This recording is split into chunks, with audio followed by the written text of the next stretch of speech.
वर्ष का 33वां सामान्य सप्ताह सोमवार। पहला पाठ प्रकाशना अध्याय 1 पद संख्या 1 से 4, अध्याय 2 पद संख्या 1 से 5। यह ईसा मसीह की प्रकाशना है। यह उन्हें ईश्वर की ओर से प्राप्त हुई, जिससे वह अपने सेवकों को निकट भविष्य में होने वाली घटनाएं दिखाएं। उसने अपने दूत को भेजकर इस प्रकाशना का ज्ञान अपने सेवक योहन को कराया।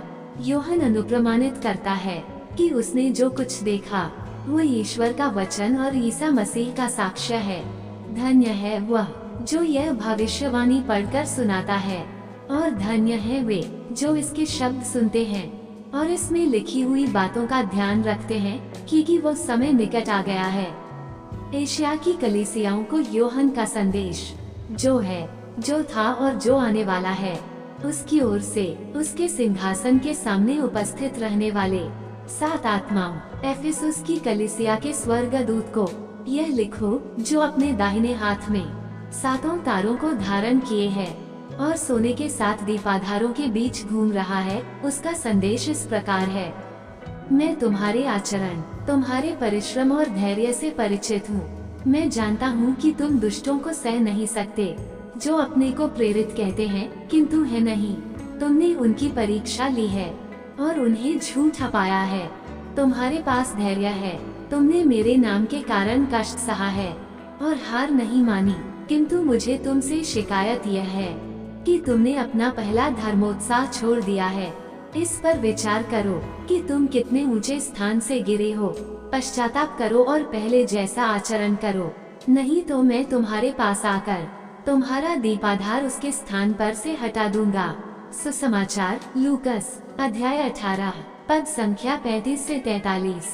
जब ईसा यरीहो के निकट आ रहे थे तो एक अंधा सड़क के किनारे बैठा भीख मांग रहा था। उसने भीड़ को गुजरते सुनकर पूछा कि क्या हो रहा है।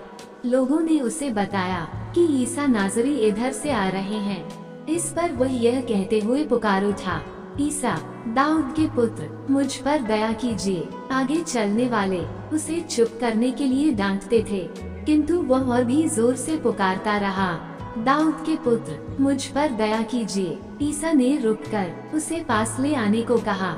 जब वह पास आया तो ईसा ने उससे पूछा, क्या चाहते हो, मैं तुम्हारे लिए क्या करूं? उसने उत्तर दिया, प्रभु, मैं फिर देख सकूं। ईसा ने उससे कहा, जाओ, तुम्हारे विश्वास ने तुम्हारा उद्धार किया है। उसी क्षण उसकी दृष्टि लौट आई और वह ईश्वर की स्तुति करते हुए ईसा के पीछे हो लिया। सारी जनता ने यह देखकर ईश्वर की स्तुति की।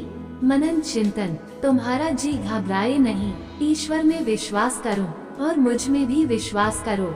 विश्वास एक ऐसी शक्ति है जिसके द्वारा इंसान अपने जीवन में उद्धार पा सकता है। आज के सुसमाचार में एक अंधे भिखारी ने यीशु में विश्वास के द्वारा अपने जीवन में उद्धार पाया। एक भिखारी, वह भी अंधा होना बहुत ही दयनीय स्थिति है। कई लोग ऐसी स्थिति में तो अपने जीवन से समझौता कर लेते हैं और उम्मीद ही खो बैठते हैं।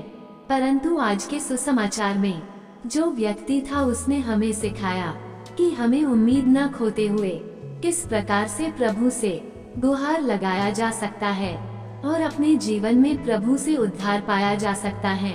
वह अंधा भिखारी हमें सिखाता है यीशु में विश्वास करना कि उसके द्वारा ही उद्धार हो सकता है और यीशु ही सब कुछ कर सकते हैं।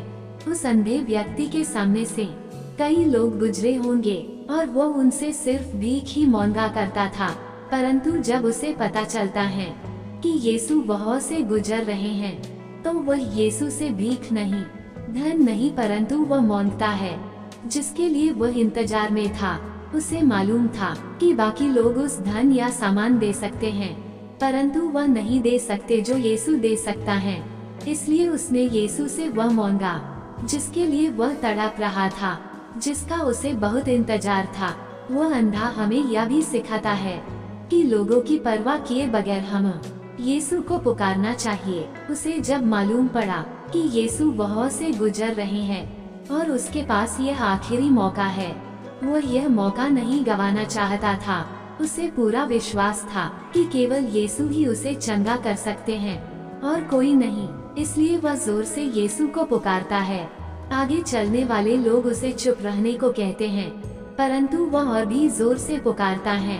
कुछ विश्वासी लोगों के सामने प्रार्थना करने से डरते हैं। उनका डर प्रार्थना नहीं परंतु लोग रहते हैं। वे लोगों के बारे में सोचकर अपने जीवन में कृपा पाने से वंचित रह जाते हैं। मत्ती 10:32, जो मुझे मनुष्यों के सामने स्वीकार करेगा उसे मैं भी अपने स्वर्गिक पिता के सामने स्वीकार करूंगा। जिस प्रकार प्रेरित चरित्र 4:12 में लिखा है, किसी दूसरे व्यक्ति द्वारा मुक्ति नहीं मिल सकती, क्योंकि समस्त संसार में ईसा नाम के सिवा मनुष्यों को कोई दूसरा नाम नहीं दिया गया है जिसके द्वारा हमें मुक्ति मिल सकती है। आइए हम उस अंधे के समान यीशु में विश्वास को बढ़ाए कि केवल यीशु ही हमारा उद्धार कर सकता है, और उसी विश्वास के साथ अपने दैनिक जीवन में प्रार्थना करें। आमीन।